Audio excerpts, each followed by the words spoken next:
Good morning and welcome to the webcast titled SSL Traffic, the Cyber Criminal's Best Friend.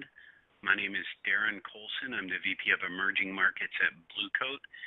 And today we're going to spend about 30 to 40 minutes talking about encrypted traffic and the challenges that are facing today's enterprise, as well as best-of-breed solutions for managing this traffic as a strategy.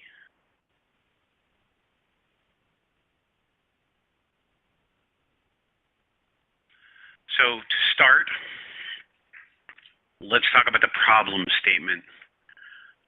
There's no doubt that encrypted traffic is growing. It's not just your e-commerce traffic anymore. It's all of your web content, your Office 365, your Google Apps, Google Docs, Amazon, SAP, it's social media. The amount of SSL traffic, according to Gartner, is between 35 and 50% of traffic, growing 20% annually. We're seeing some verticals out there that are 70+% encrypted traffic. We have governments around the world mandating that all web traffic be encrypted by 2017.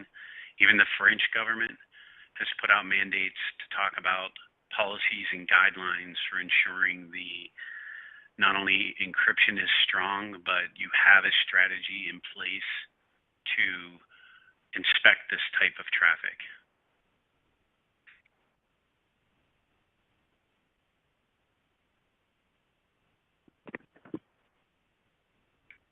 Next, not only is encrypted traffic amount growing, the trend is out there that cryptology is getting stronger. Stronger key size, stronger algorithms using Diffie-Hellman, elliptic curve. In the post-Snowden era, the cryptology is getting stronger along with the amount of encrypted traffic. So for an enterprise to make sure they are able to manage traffic coming in and out of their environment, dealing with more encryption, tougher crypto has always been a challenge in today's world. And the encrypted traffic is growing, crypto is stronger, and the bad guys know it. 50% of all malware is using SSL by 2017, according to Gartner.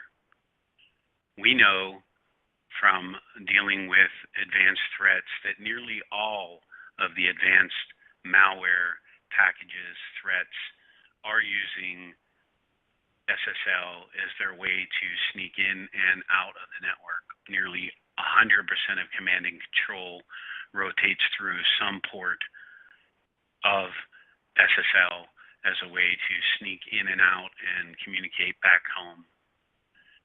U.S. CERT and other agencies have put out mandates of having strategies in place to deal with these threats and have a strategy to implement an inspection capability at both the ingress and egress point on your network. So that's a dozen just recent malware families using SSL as its way to penetrate and leave. Now, top that off with the existing security infrastructure in today's world fall into two buckets. Bucket one is they're never designed to deal with encrypted traffic. These are your DLP, IDS, sandboxing, IPS, network forensics type solutions.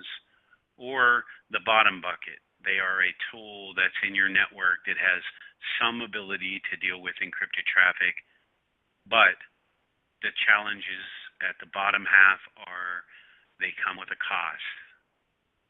That cost is performance degradation. We've seen some instances where up to 70 or 80% performance hit So you either need to oversize your firewalls or you run the risk of unpredictable performance. Also, with the evolving cryptology, as we talked about a bit earlier, keeping up with all the crypto is very costly when it comes to performance. Most of the next-gen firewall type products support very few cipher suites, and key and certificate management complexities are a challenge. In addition, they really don't help all of the tools we talk about at the top of this page as well. So with the ability to deal with SSL for itself, the challenges arise with crypto performance, etc. So what we have today is the entire perimeter security defense that we've been dealing with for the last dozen years.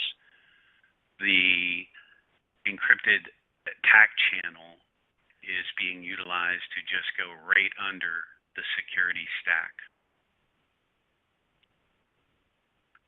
Next, now that me, the enterprise CISO or security team, have determined that I have to have a strategy in place for what I do with encrypted traffic. Now I have to deal with privacy and compliance issues. The balance between data privacy and advanced threats is real. It's a challenge, and anybody deploying an encrypted traffic management story and strategy needs to be aware of these challenges. So now I'd like to talk about what we at Blue Coat call encrypted traffic management. A key design point, not a feature of a product. Blue Coat acquired a company called Metronome's SSL business in May of 2013. That's when I came into Blue Coat. And adding this technology to Blue Coat's portfolio was very strategic. What we see as an encrypted traffic management solution is to automatically find SSL, any port, any protocol, ensure we keep up with all of the encryption standards that are maintained today, provide effective ROI and visibility into security tools that you bought yesterday, today, and tomorrow, and preserve privacy and compliance, and be able to have that conversation with the HR and legal teams. So let's tease out each of these pillars. First, and this is table stakes, automatically eliminate the blind spot. Automatically discover SSL, any port, any protocol, inbound, outbound. The bad guys don't use port 443. They will use whatever they can to figure out how to get in and get out of your enterprise. Having a purpose-built, high-performance, dedicated solution to be able to deal with encrypted traffic as its sole purpose, with redundancy, failovers, fail-to-wire, hardware acceleration, is table stakes. Again, any port, any protocol. It's not just HTTP traffic. It's anything that's encapsulated in SSL. SMTP, POP3, SPDY, any protocol that happens to be encapsulated with SSL. This product will see it automatically by looking at all of the traffic across the wire as a bump in the wire, no IP, using DPI, looking for the SSL handshake. Automatically finding it and making a decision on what to do with it. Next, we talked about this earlier, assuring the highest level of encrypted security.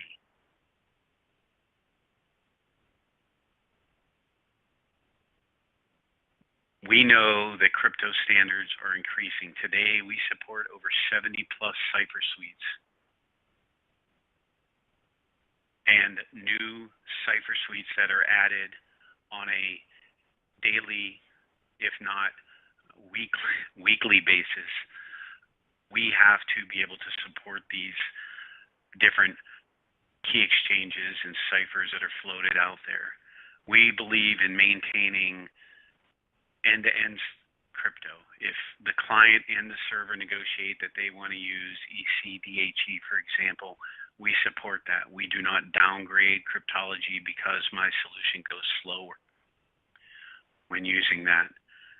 No replay vulnerable RSA forced for key exchange just because it makes my product go less slow. We work with all of the vendors that are out there, specifically the Googles of the world.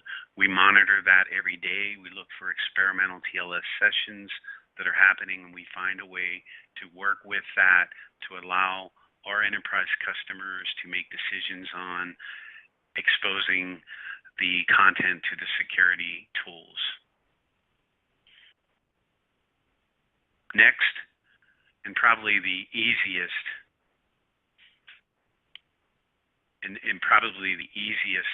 visual here, and I apologize if I pause.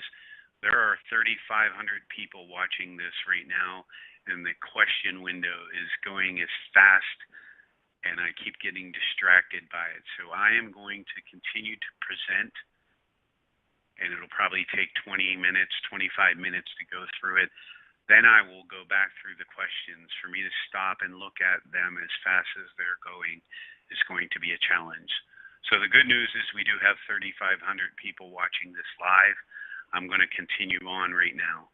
This here probably asks a lot about, answers a lot of the questions that I see going back.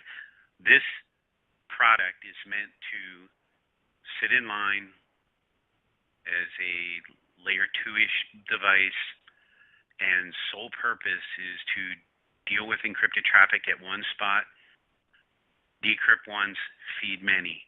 Any security tool that you have out there that you've installed, these aren't all of them, but the idea here is you already have, for instance, a FireEye sandbox and a Blue Coat Solera installation for forensics with an HP tipping point box. Putting this product in and letting the traffic flow through it almost like a packet broker, and having the ability to make a decision to open up that traffic so that the sandboxing, forensics, IPS, IDS-ish technologies can see the content that's coming at you or leaving from you that's hidden in SSL traffic. Also, you see the little line that points towards the Global Intelligence Network. By us coming into Blue Coat, we were able to integrate this product into our Global Intelligence Network that 15,000 plus customers trust in the Blue Coat Secure Web Gateway product and have trusted for the last dozen years, to allow us to set advanced policies on what you decrypt and where. To be able to selectively decrypt whitelist, blacklist type policies with the detailed categorization that we pick up from our global intelligence database allows us to set policy that says, I would like to decrypt all my traffic except for finance, banking, and healthcare. This allows me to decrypt everything and send it to my security tools except for the millions of different iterations of banking, finance, healthcare. Or you could go inverse. I only want to decrypt sites that are malicious, unknown, or of any one of 80-some categories on this list. This, we call it host categorization service, really helps us get into the enterprise and have the conversation with HR and legal, where we're talking about that balance between privacy and security. A lot of folks deploy this technology in a blacklist type scenario first as they move further and further down the decryption strategy for their enterprise. So now let's just talk about some of the approaches. There are two use cases for SSL decryption. One, inbound, two, outbound. An inbound SSL decryption is when you, the enterprise, have servers and assets that the outside world is coming at. This is a banking site, a finance site, or you have assets that your government system integrators are accessing. In this scenario, the SSL inspection solution will sit between the servers and the intranet and jump in the middle of the traffic coming at the servers in real-time line rate and be able to open it up and allow the security tools, whether it's intrusion, malware, forensics, to look at all the traffic, put it back together, re-encrypt the original data, and send it on its way to the server, all in microseconds of latency because this is a dedicated silicon-based solution. In outbound SSL decryption, this is when your clients are surfing the internet, whether they're going to Gmail, Facebook, Twitter, Salesforce, or some bad site that they accidentally clicked on. Having the ability to selectively decrypt what's going out of your intranet and coming right back in when they click the button allows us to jump in the middle of that transaction, open it up so the traffic is visible to your security devices for deep packet inspection, for forensics, for malware, sandboxing, and also allowing your DLP type products to see what attachments are being sent out using Gmail, for example. So the two main use cases, this product family can do either or. It's not two different products, but the use cases are really two different approaches here. As far as deployment models, there are really three deployment models, and I'll put them up on the screen all at once while I talk to them. The first is passive tap. Not very common in security. This is taking a copy of the traffic that's coming inbound at my servers and assuming that you control the servers and you do not use any perfect forward secrecy type crypto, you don't use Diffie-Hellman, you're using non-PFS type technologies. We see this used in application performance monitoring, etc. The two main use cases, though, or the deployment modes, are what we call passive inline and active inline. And really, it's all about the security tools that you're putting off of these products. In passive inline and active inline, both scenarios, the SSL appliance is sitting in line with the traffic. It's looking for SSL's handshake. It'll find it on any port, any protocol, and it'll make the decision based on your policy engine if you want to decrypt that or not, whether you're attached to host categorization and making decisions based on banking, healthcare, finance, or whether you're just using the policy engine of the SSL product that does cipher suite, cipher strength, key strength, IP address, etc. The difference between the two, obviously, is about the tools attached to it. In the passive inline mode, we are just feeding passive tools. We are not waiting for traffic to come back from the passive tools to make any sort of decision. We're just looking at our policy. If we're supposed to decrypt it, we decrypt it and send it up and re-encrypt the traffic and send it on its way at line rate. In active inline, we have an active loop, meaning there's an IPS or a next-gen firewall or something else that we are going to send it up to and wait for the traffic to come back. Once that traffic comes back, We re-encrypt the original payload and send it on its way. And that's also important in an active inline. There is no way for the content that's in the clear that goes up to the security tools to be modified. Because when it comes back to us and we see it come back, we throw it away and we re-encrypt the original payload that we have buffered, put it back together, and send it on its way.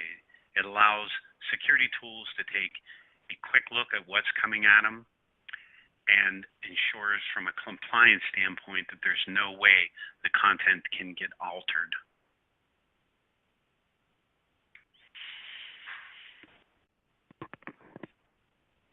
From a hardware standpoint, this product has from the low end all the way up to the high end for the data centers.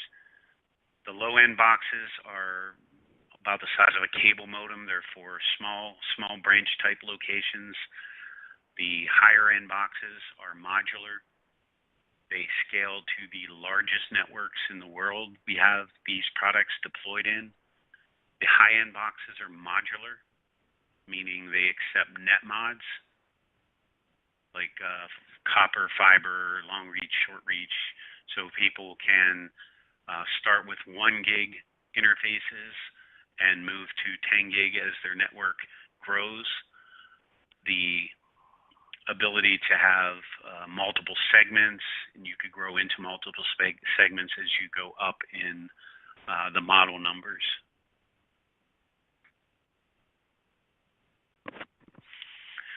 So I am going to go through, I keep getting notes that say speak up, but I'm doing everything but yelling here. I'm going to go through now some example deployments that we have out there. And regardless of the vertical solution, the problem is constant. Whether you're finance, banking, FedGov, all the way down the line, customer has bought security tools, SSL is growing, I'm still getting malware, I need to manage and gain visibility into that traffic. Finance and banking and FedGov are our two biggest. That's just because they are usually the ones that are out ahead of the game in cybersecurity. So I'm going to walk through 3 examples that I think are very relevant no matter what industry or vertical you happen to be in.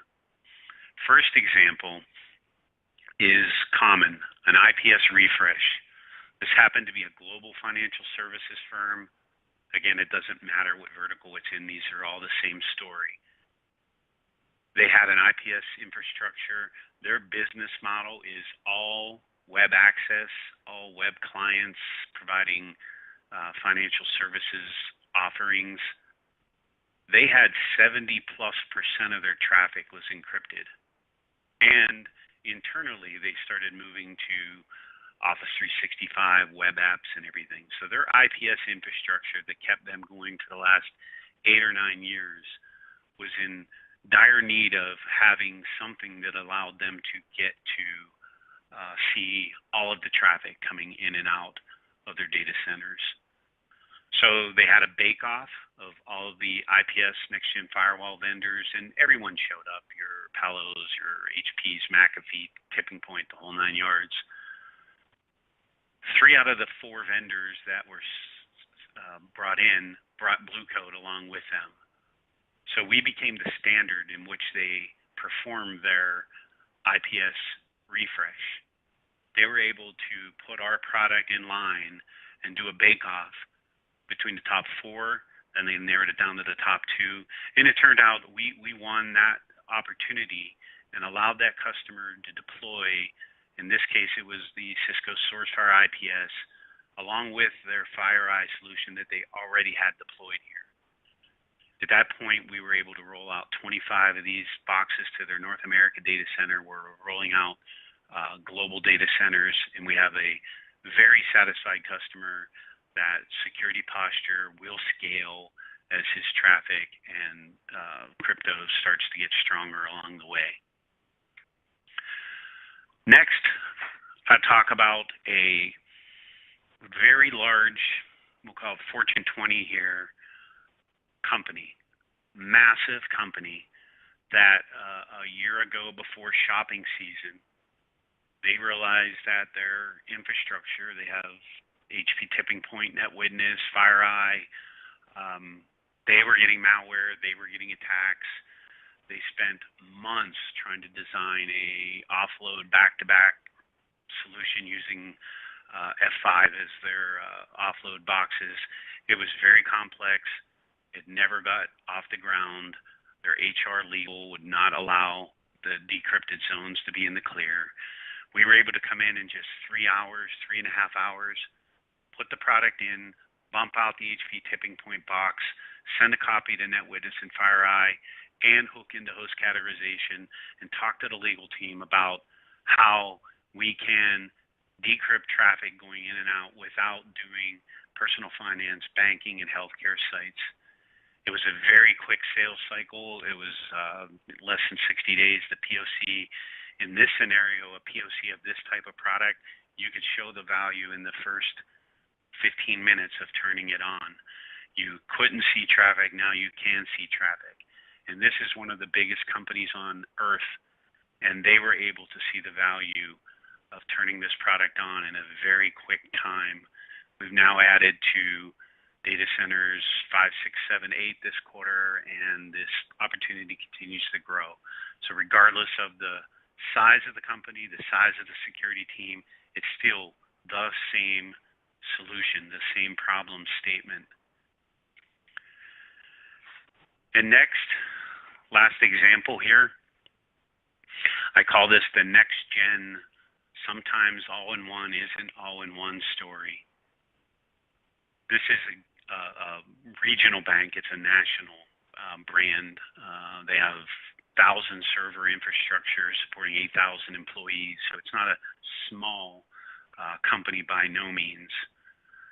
They deployed the next-gen firewall technology with the internal IPS IDS, and they obviously didn't scale it correctly, and the performance problem was a nightmare. They had to turn it back off, and managing thousands of server keys and certificates was a nightmare for them. The quote that they received to upgrade all their infrastructure still didn't solve their key management, as well as the performance hit and put them out of budget. We were able to roll into that account, and our ecosystem partner, Venafi, which does key certificate management, enterprise key certificate management, was able to plug into our product. We were able to bump out the Palo Alto firewalls in this scenario and decrypt once, feed many, meaning we were able to offload the current firewall boxes and provide copies of the traffic out to their analytics project that they had going on. So again, in a very short period of time, we were able to come in, integrate with the ecosystem to manage thousands of keys and certs, and turn up this solution and allow the bank to be able to scale going forward with their security posture in mind, and not how to scale a feature of another type of technology. So I hope those 3 examples hit kind of the spot of where people are deploying this type of technologies. The ramifications out there of this growth, even myself, I've been doing this now, this exact product every day for the last 5 years. 5 years ago, it was tough to get attention on this problem. It was still a problem back then, but it was 5% of your traffic is encrypted. In today's world, ignoring it is nearly impossible. The amount of traffic that now is allowed to flow in and out of networks, and whether you're a DoD, a civilian, just a standard enterprise bank, it's the same story. Ignoring it is increasing your security and governance risk. It's making your tools less and less useful. But inspecting it also invokes regulatory compliance, adds complexity, CapEx, OpEx, and decreases the ROI of your current infrastructure. At Blue Coat, we believe that the strategy that we have in place today to have a design point to manage encrypted traffic at one spot in your stack. My management team, our CEO, believes in a day that there will be 100% encrypted traffic. We see that. We want to make sure that we're out providing education today, solutions today on how to manage this. Automatically find it. Don't mess with the crypto. Provide ROI to my security tools. And tick, I could talk to the legal team without a blink on privacy concerns, compliance, and data sovereignty. With that, I will start to wrap up here.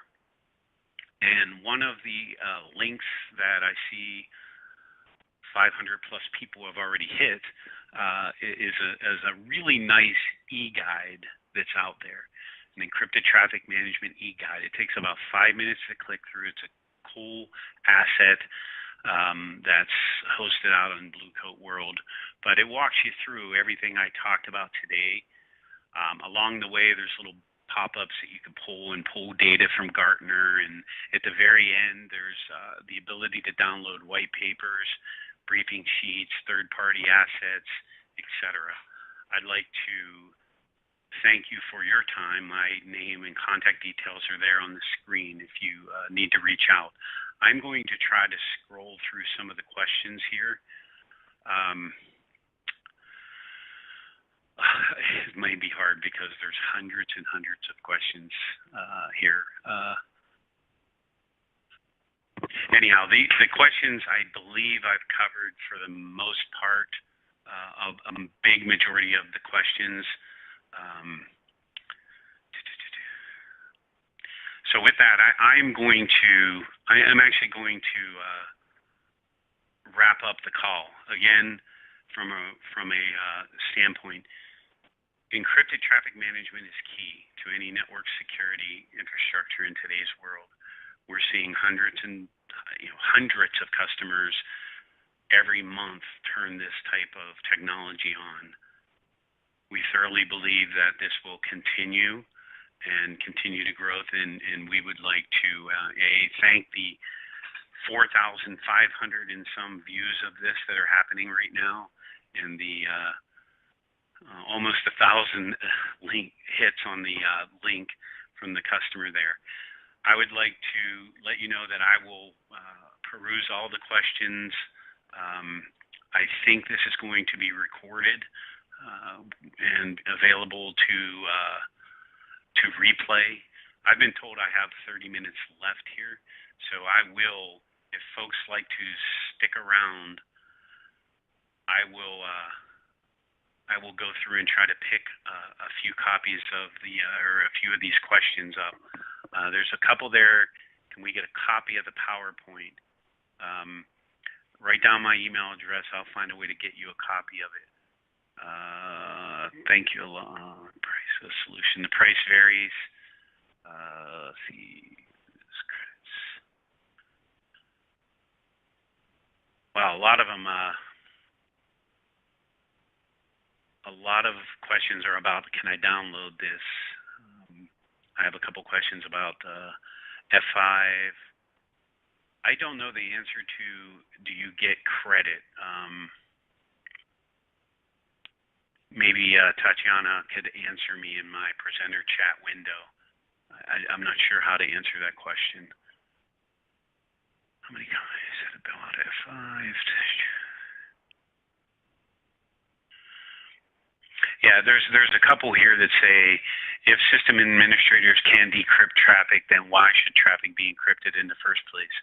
And totally understand the question. And this isn't a magic box that I could walk to the Starbucks and plug it in and it just decrypts traffic. This is an enterprise-controlled security solution that's meant to work on enterprise traffic where there are acceptable use policies put in place at the employer, and this is a way to make sure. Most employers have been dealing with SSL and inspection for 10, 15 years at the proxy, at the firewall. This is the same mechanism. They've been doing SSL inspection for AV and DLP for a dozen years. This is no different than that. This is just a single point to be able to deal with this traffic at one spot in the network. I thought there was going to be a demonstration. Sorry.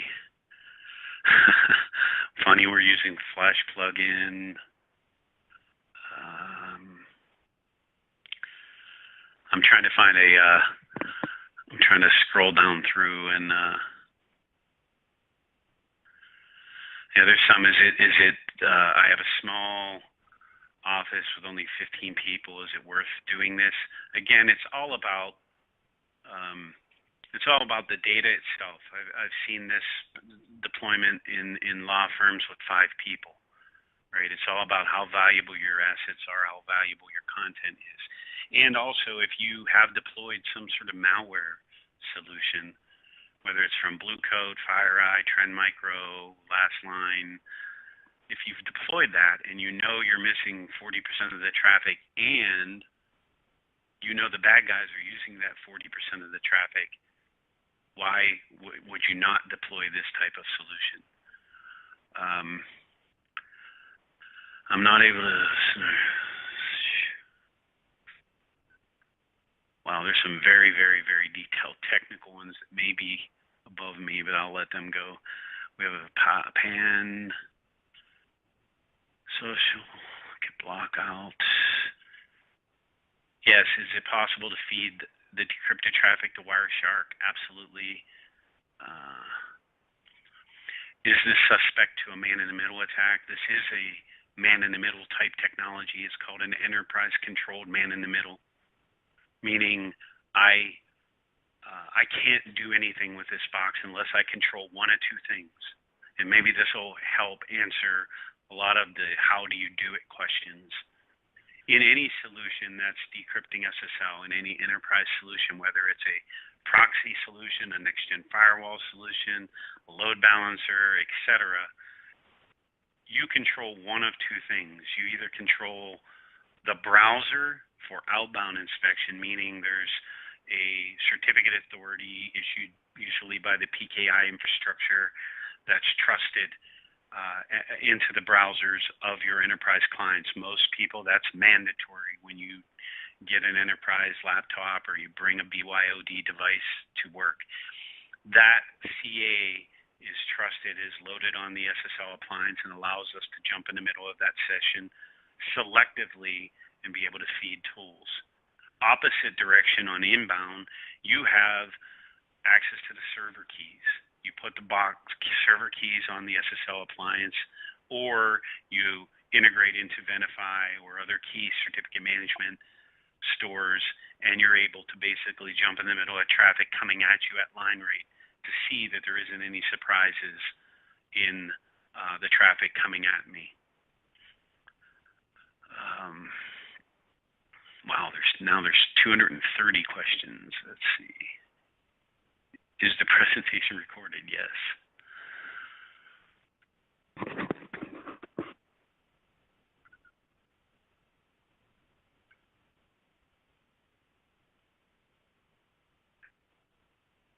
How do you access the e-guide? I see 1,000 people have clicked on it. I'm assuming everybody can get to it. Thanks for the walkthrough. How do you do it? Cipher support, 70 plus ciphers. Again, if you go to that e-guide, that also will give you links in the back to all of the assets about the product. You could also go to bluecoat.com and click on the encrypted traffic management.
any of the data from the management interfaces. They are completely different. I have some questions talking about the certificate authority. It's not a certificate authority from Blue Coat. It's a CA that's issued by the enterprise that bought the product. Is pushed out onto the web browsers that they control. Can I get a VM for the software? This product is obviously an inline active security appliance that's using flow processing technology. It's not available in a VM.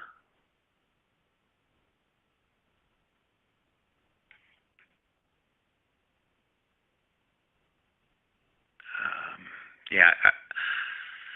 I'm going to cut off the questions. Most of them are repetitive at this point.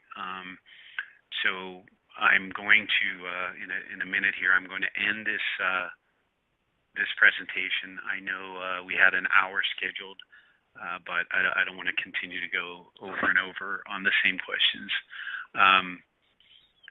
The answer to the certificates is we will be awarding certificates worth 1 CP to eligible folks.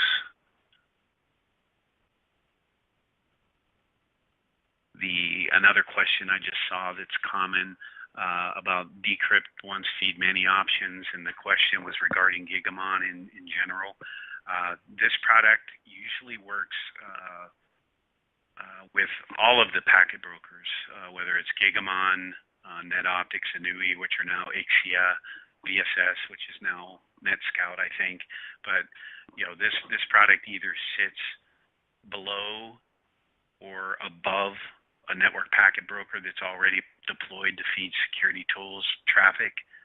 We have scenarios where we take the place of a network packet broker and feed security tools, or we integrate with network packet brokers. We've had many partnerships and deployments with all of the packet broker type technologies, because again, this is a product and technology that doesn't, I hate to say compete, but it plays nice. It's not a rip and replace technology.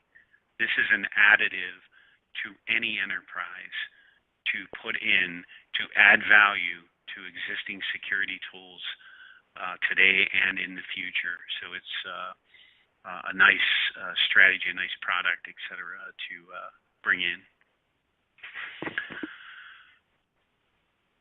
All right, Tatiana is saying I still have 15 minutes left, and it looks like there's a lot of people hanging in there, so I'm going to continue to peruse through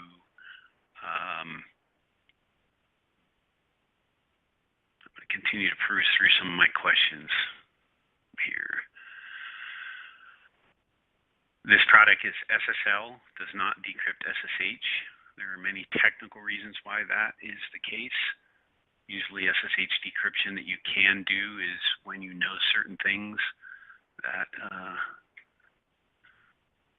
who do you consider eligible folks? Let me see if I can get an answer to that while you're on the line.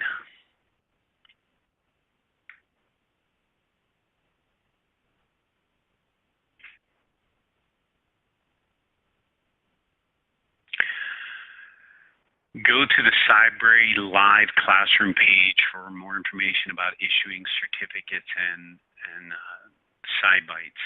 So if you just go to the Cybrary live classroom page, you'll be able to get information about that.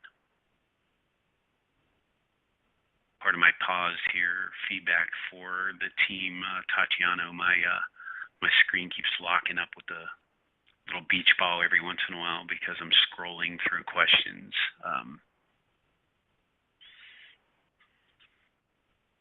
Okay.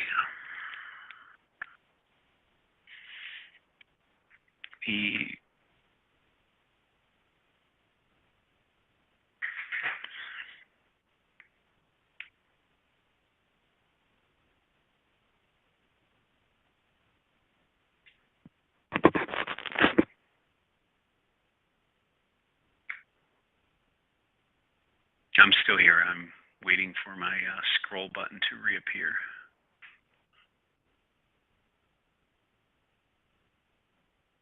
Would I recommend this with a WAF? We certainly have installed and put this product in front of many web application firewalls. You are doing too good.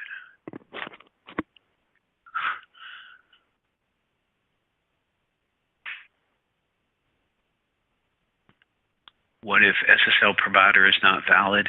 That's a great, I'm not sure what the question is, but it brings up a point. You can also set policies that only allow certain types of SSL traffic to proceed. You could set policies on do not allow self-signed certificates. For example, we have many government agencies that would rather add any certs that are not signed by a valid certificate authority.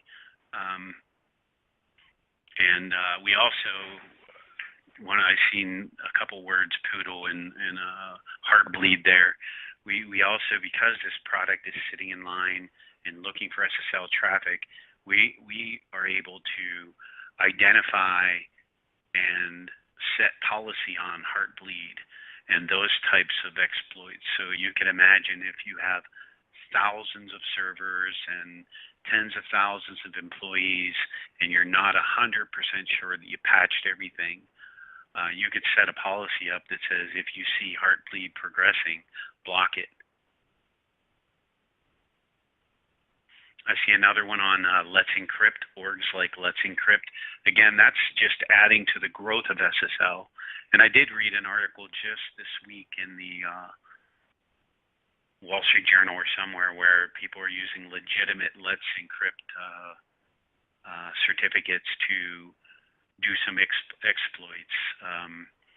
That's not surprising, and that makes this product even more important. So having the ability to, regardless of who's issuing this thing, to be able to open it up and see what's coming at you. Let's see, small office. I see a SCADA security coming out of someone, and yeah, it doesn't matter again where I put this product. The use case is the same.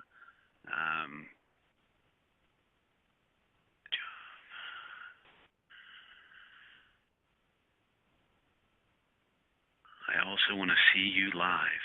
Okay.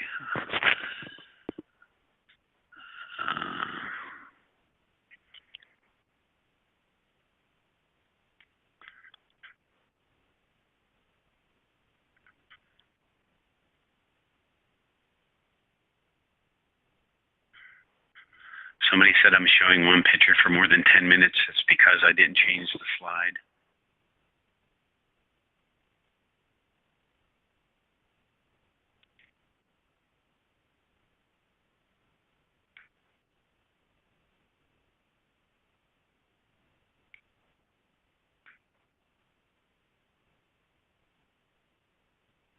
Okay, I'm actually going to end this now. It's actually becoming beyond the point of return here on time.